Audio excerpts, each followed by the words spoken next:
बाबा को शत शत प्रणाम। बाबा में एक ऐसी चुंबकीय शक्ति है जो भक्तों को अपनी ओर खींचती है। जो बाबा के दिव्य स्वरूप के सामने एक बार खड़ा हो जाता है तो बाबा की ओर खींचा चला जाता है। अगर आप एक बार शिरडी भी चले जाते हो तो आप बार बार जाते हो, बार बार। जब मैं बाबा से जुड़ी तो बस ऐसे लगा कि 3 महीने बाद बाबा की याद आती, बाबा के लिए रोना आता और दिल करता कि शिरडी भागो। ये मेरे साथ ही नहीं, जो भी बाबा को मानते हैं, जो भी साईं भक्त है, सबका यही दिल करता है कि बाबा की नगरी जल्दी जल्दी शिरडी जाए। जैसे एक शक्तिशाली लोहा चुंबक को अपनी ओर खींचता है, वैसे बाबा की जो दिव्य शक्ति है भक्तों को अपनी ओर खींचती है। और बाबा सबकी मुरादें पूरी करते हैं। जो भी बाबा की नगरी में शिरडी गया, बाबा ने सबकी मुरादें पूरी की। बाबा के दर से कोई भी खाली नहीं आया। मैं पता नहीं कितने भक्तों को शिरडी ले गई, बाबा ने सबकी मुरादें पूरी की, सबकी। मैं आपको बताती हूँ कि एक छोटे से बच्चे की बाबा ने कैसे, जो स्किन प्रॉब्लम थी, बहुत बड़ी स्किन प्रॉब्लम, उसको कैसे ठीक किया। मेरा पार्लर था, मेरे पार्लर में आप सुबह 10 बजे से लेकर 8 बजे तक बाबा के भजन ही चलते और बाबा की बातें होती। जो भी कस्टमर आता बाबा की बातें मतलब मैं उनको बताती। पता नहीं कितने मेरे जो कस्टमर थे बाबा के भक्त बन गए। तो एक दिन मेरे एक कस्टमर आया जिसके पेरेंट्स मेरे पार्लर के पास वाली गली में रहते थे। वो अपने मम्मी पापा के यहाँ आई हुई थी। वो मेरे पार्लर में आई तो भजन चल रहे थे, हमने बाबा की बातें की उससे, तो सुना उसने। तो कहने लगी कि दीदी मैं बहुत परेशान हूँ, मेरा छोटा बच्चा है 5 साल का, उसको बहुत ज़्यादा स्किन प्रॉब्लम है, वो खारिश करता रहता है सारा दिन, रात को भी नहीं सोता, मैं उसको स्कूल भी नहीं भेज सकती, वो खारिश करते करते खून निकाल देता है। दीदी आप बाबा से दुआ करो कि वो ठीक हो जाए। मैंने कहा आप खुद ही बाबा से दुआ करो, बाबा सबकी सुनते हैं। तो मैंने उसको बाबा की ऊदी दी। मैंने कहा आप रात को ना बच्चे को बाबा की ऊदी लगाना, तो बाबा आपके बच्चे पे ज़रूर मेहर करेंगे, छोटे बच्चों की तकलीफ़ नहीं देख पाएंगे बाबा। वो मेरे से ऊदी ले गई, उसने बच्चे के शरीर पे सारी ऊदी लगाई। तो कहती है दीदी उस दिन मेरा बेटा थोड़ा 1 घंटा सोया, उसको थोड़ा 1 घंटा रिलीफ मिला।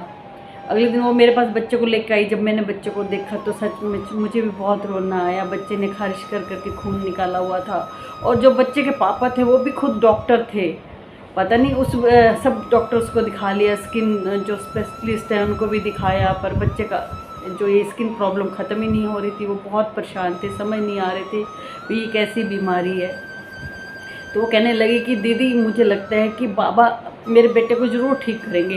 दीदी आप हम लोगों को ना शिरडी लेके चलो। और उन दिनों 10 दिनों में मैंने शिरडी जाना था। मैंने कहा देखो हमने 10 दिन में जाना भी है, शायद आपका बुलावा है, आप हमारे साथ चलो। तो हमने उनकी टिकटें करवा दी। तो बच्चे के पापा, बच्चे की मम्मी हमारे साथ शिरडी चले।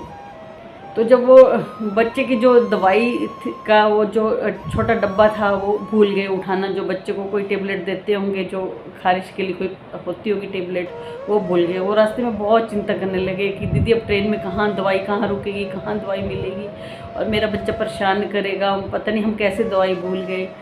मैंने कहा ये दवाई भूले हो, शायद बाबा ने चाहा है कि तुम बाबा की नगरी शिरडी आ रहे हो तो क्या ज़रूरत है दवाई की, नहीं होगा तुम्हारे बच्चे को, विश्वास करो। और सच में बच्चे को बहुत खारिश तो हुई पर बहुत ज़्यादा खारिश नहीं हुई, बच्चा ठीक रहा ट्रेन में। और जब हम बाबा की नगरी शिरडी पहुँचे तो वो 5 दिन जैसे हम शिरडी में रहे, और जून का महीना था और गर्मी थी वहाँ पे। तो कहने लगी गर्मी में तो मेरे बेटे को बहुत ज़्यादा एलर्जी हो जाती है। मैंने कहा नहीं होगी, बिल्कुल भी नहीं होगी, आप बाबा पे विश्वास रखो। आप मानोगे 5 दिन वो वहाँ रहे, उस बच्चे को कोई खारिश नहीं हुई, बच्चा बहुत खुश रहा। उसके जो पापा डॉक्टर थे हैरान रह गए, बहुत हैरान रह गए, बोले बाबा के चमत्कार को सलाम। कहते मैंने आज तक मतलब हम इतना परेशान, इतनी जगह हम घूम लिए, हम इतने डॉक्टर को दिखा लिए और देखो बाबा ने मेरे बच्चे पे कैसे, वो बहुत खुश हुए। तो वो ये भी कहने लगी कि दीदी हम शिरडी में हैं तो बाबा के आशीर्वाद से इसको कुछ नहीं हो रहा, अगर हम अपने शहर जाएंगे तो बाबा इसको फिर तो खारिश नहीं हो जाएगी। मैंने कहा नहीं, बाबा की रहमतें बहुत बड़ी हैं, कोई खारिश नहीं होगी, बिल्कुल भी नहीं होगी, आप बाबा पर विश्वास रखो। और वो जब हम वापस आए तो वो 4-5 दिन बाद मेरे पास आई, कहने लगी दीदी मेरा बेटा बिल्कुल ठीक है, अब तो मैं इसको स्कूल भी भेजूँगी। दीदी आपका भी बहुत शुक्रिया। मैंने कहा मेरे को कोई शुक्रिया नहीं, ये तो बाबा ने किया है, ये बाबा की रहमतें हैं। हाँ बस बाबा के ये बहुत बड़ा शुक्रिया है कि बाबा मतलब लोगों की प्रॉब्लम को दूर करने के लिए मुझे जरिया बना रहे हैं। ये शायद मेरे कोई पिछले जन्म के कर्म हैं, बहुत अच्छे कर्म हैं जो बाबा मुझे मिले, बाबा की भक्ति मिली। सच में बाबा आपका जो एहसान है ना, जो आपने मुझे भक्त बनाया, मैं मरते दम तक नहीं भूल सकती। फिर उन लोगों ने सत्संग, बाबा का सत्संग भी करवाया। आज वो बच्चा बिल्कुल ठीक है, वो बहुत खुश है, सारे बहुत खुश है। और सच जो भी शिरडी, अगर हमारे साथ बहुत बुजुर्ग आंटी भी जाती हैं, किसी को शुगर की भी प्रॉब्लम होती है, किसी को कुछ, आप मानोगे शिरडी में वो दवाई भी नहीं खाती हैं शुगर की, बिल्कुल ठीक रहती हैं। बाबा की नगरी में सच में जन्नत है। बाबा की नगरी की वाइब्रेशन ही ऐसी है। और बाबा के होते हुए कोई बीमारी वहाँ शिरडी में आपके पास कहाँ आ सकती है, नहीं आ सकती। बस विश्वास और श्रद्धा रखो। बाबा की ऊदी में भी बहुत पावर्स है, बहुत पावर्स। हम तो ऊदी को दवाई समझते हैं। मैं दवाइयाँ बहुत कम रखती हूँ, बहुत ज़्यादा कोई प्रॉब्लम हो जाए तो दवाई ले लेती हूँ, नहीं तो मैं बाबा की ऊदी लगा लेती हूँ। आशीर्वाद से जब बाबा की ऊदी पानी में घोल कर पी लेती हूँ तो मेरी सारी जो भी बीमारी है वो दूर हो जाती है। आप लोग भी बाबा पे विश्वास रखो, विश्वास से ही सब कुछ होता है। विश्वास, श्रद्धा और विश्वास। आप ऊदी, आपको कोई भी प्रॉब्लम हो, ऊदी को घोल के पानी में पियो और बाबा से प्रार्थना करो। सच में आपको जो भी तकलीफ़ है उससे आपको रिलीफ मिलेगा।